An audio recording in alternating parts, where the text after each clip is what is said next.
It's curious to me the different ways we use tickets in our society. We'll buy a ticket to see a movie perhaps, or we'll buy a ticket to go to a ball game. Sometimes those tickets are free, but you can't get in without a ticket. I know that we had a family member once who was in a graduating class that was so large and seating capacity was limited, so each graduate got a certain number of tickets. You couldn't get in without a ticket.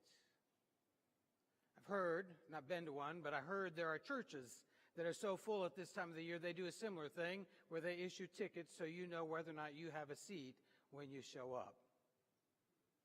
And of course, then there's some of us who are more familiar with the idea that police officers can also issue tickets. The good news is that grace is something that's given to us whether we have a ticket or not. The story of God's love coming to us is something that God shows and proves to us by coming at this time of the year. We celebrate the birth of Jesus. God comes to us. It's a story we read oftentimes from the Gospel of Luke, where we hear Mary encountering the angel and the shepherds showing up. Sometimes we'll read it from Matthew's Gospel, where the angel speaks to Joseph and the Magi show up. We sometimes forget that Mark doesn't even mention the birth of Jesus. Meanwhile, John tells us why Jesus comes. He reminds us that when we look at the face of that baby in a manger, we are actually looking at the face of God. I'm going to invite you to listen now to these eloquent words, these mysterious words, as John tries to help us understand what it means that Jesus has come to us from the first chapter of John. In the beginning was the Word, and the Word was with God, and the Word was God. The Word was with God in the beginning. Everything came into being through the Word, and without the Word, nothing came into being. What came into being through the Word was life, and the life was the light for all people. The light shines in the darkness, and the darkness doesn't extinguish the light. A man named John was sent from God. He came as a witness to testify concerning the light, so that through him everyone would believe in the light. He himself wasn't the light, but his mission was to testify concerning the light. The true light that shines on all people was coming into the world. The light was in the world, and the world came into being through the light. But the world didn't recognize the light. The light came to his own people, and his own people didn't welcome him.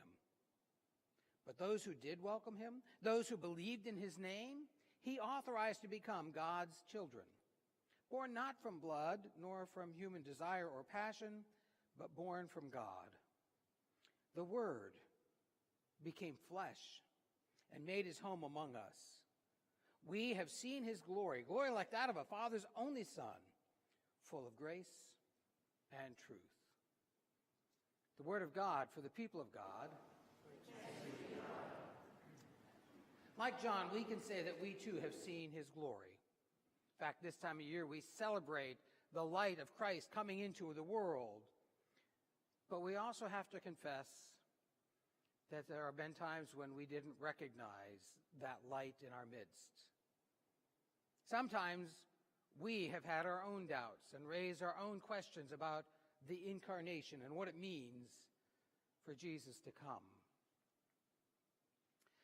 Now, most of you know that through this season of Advent, I've been using Christmas movies to look at the Christmas story. Today's movie is Polar Express. It's a movie that really is about a skeptic coming to belief. It's that kind of doubt that some of us have, or people we know have, that becomes belief. Let's watch the trailer for when that movie came out in 2004.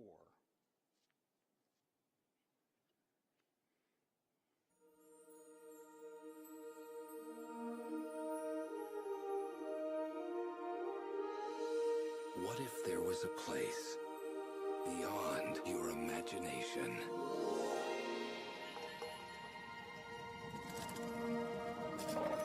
And to get there, all you have to do is believe.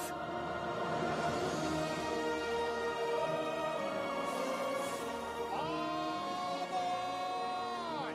This is the Polar Express!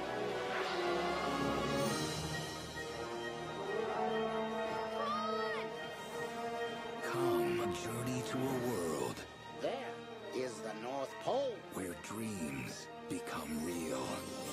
I want to believe, but Believe.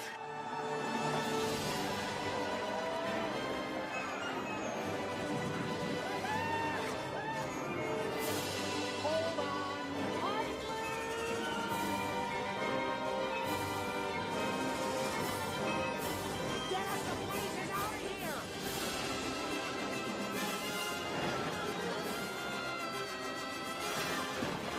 Brace yourself!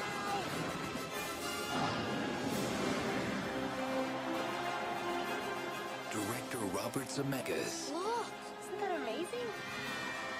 and Tom Hanks Sometimes, the most real things in the world are the things we can't see.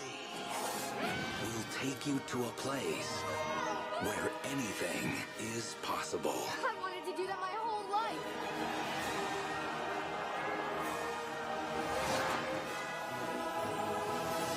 The Polar Express.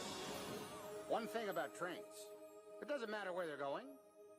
What matters is deciding to get on.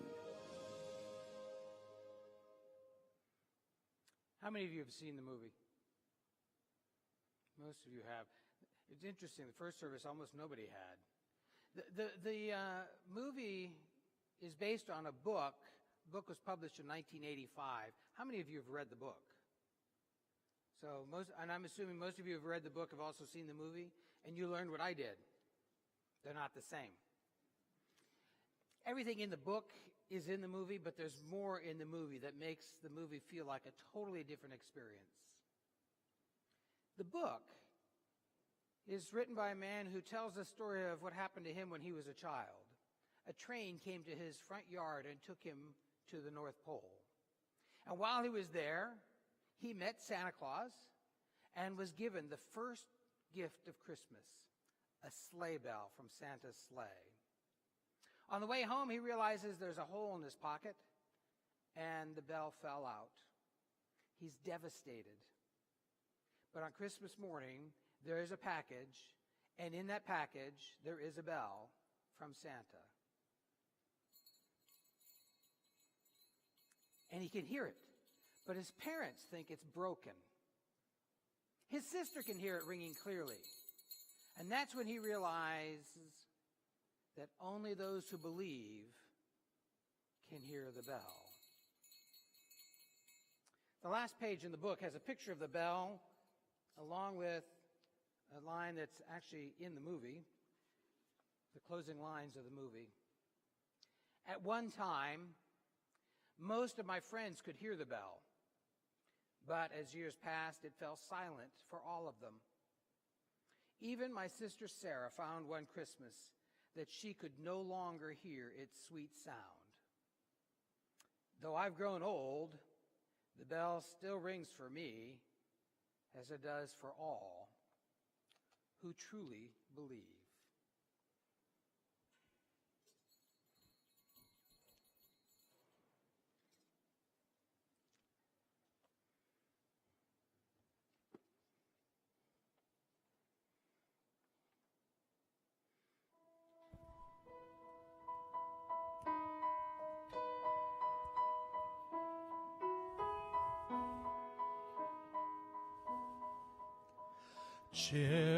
Children sleeping, snow is softly falling. Dreams are calling, like bells in the distance. We were dreamers not so long ago. but one by one we all had to grow up. When it seems the magic slipped away, we find it all again on Christmas Day. Believe in what your heart is saying. Hear the melody that's playing. There's no time to waste. There's so much to celebrate.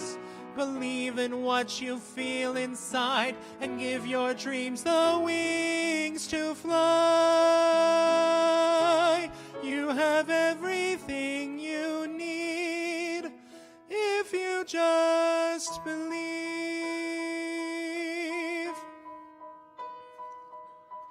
Trains move quickly to their journey's end. Destinations are where we begin again. Ships go sailing far across the sea, trusting starlight to get where they need to be. When it seems that we have lost our way, we find ourselves again on Christmas Day. Even what your heart is saying, hear the melody that's playing. There's no time to waste. There's so much to celebrate. Believe in what you feel inside and give your dreams the wings to fly. You have everything you need if you just believe. If you just believe. If you just believe.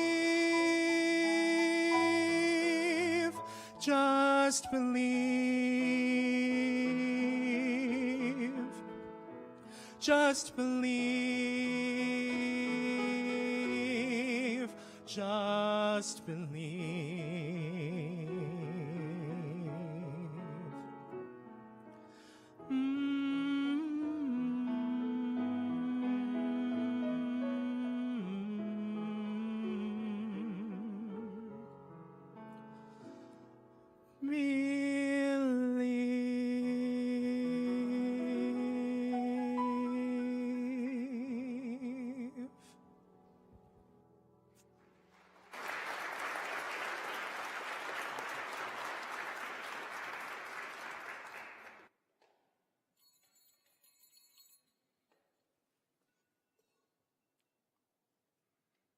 By the way, that song is from the soundtrack of the movie.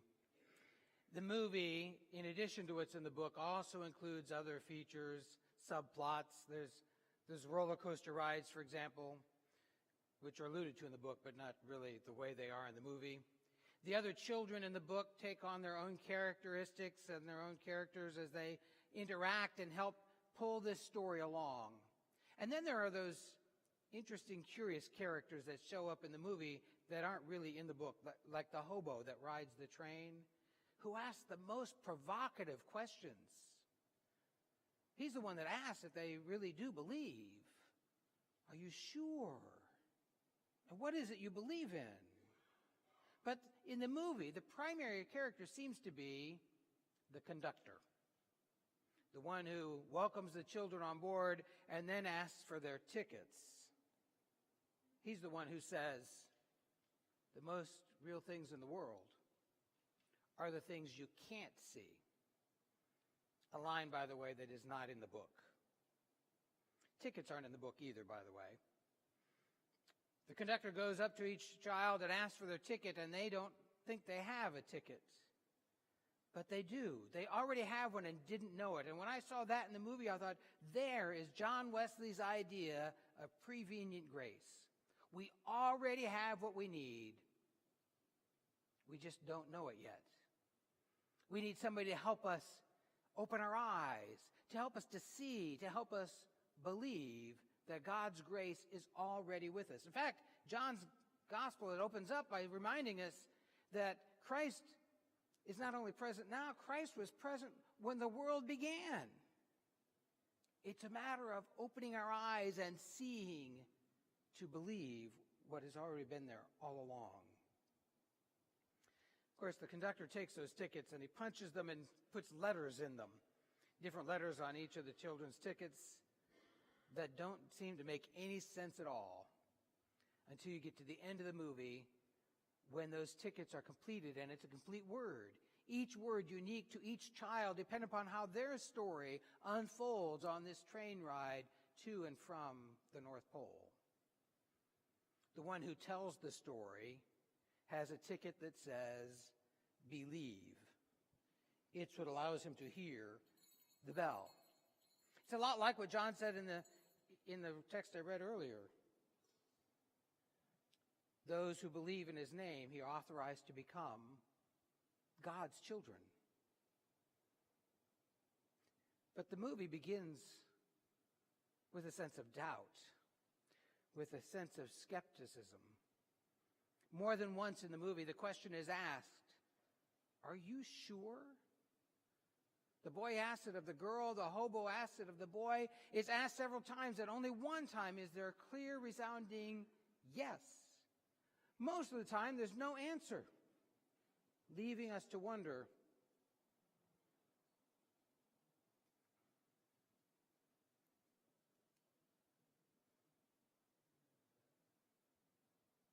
of course, there are doubters still today. There are skeptics. Some can't believe, some don't want to believe, some don't know what to believe.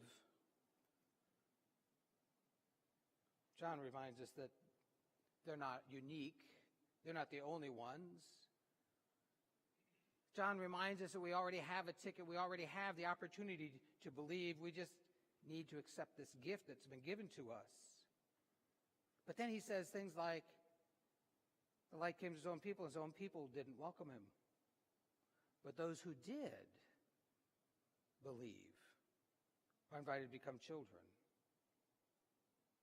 And we live in a culture that says seeing is believing. That's part of why we really do like that story at Easter, when Thomas shows up and says, I'm not going to believe until I see those handprints. And then when he sees and believes, Jesus says to him, oh, you are blessed for believing, but you know who's even more blessed? Those who believe without seeing. Because the most important things in the world are the things you can't see. The most real things, like bells that ring, like music, like love, things like faith, things like the grace of God. Those are the most real things, and you can't see them. That's what faith is about. That's what it means to believe. The author of Hebrews says, we read it earlier, that faith is seeing, is hoping for things that we can't see. In this prologue to his gospel, John is inviting us to believe the Christmas story. We know that Jesus was born a long, long time ago. But the story of his love, the invitation to live life in a new way, the grace that God offers to you is just as real today. Thanks be to God.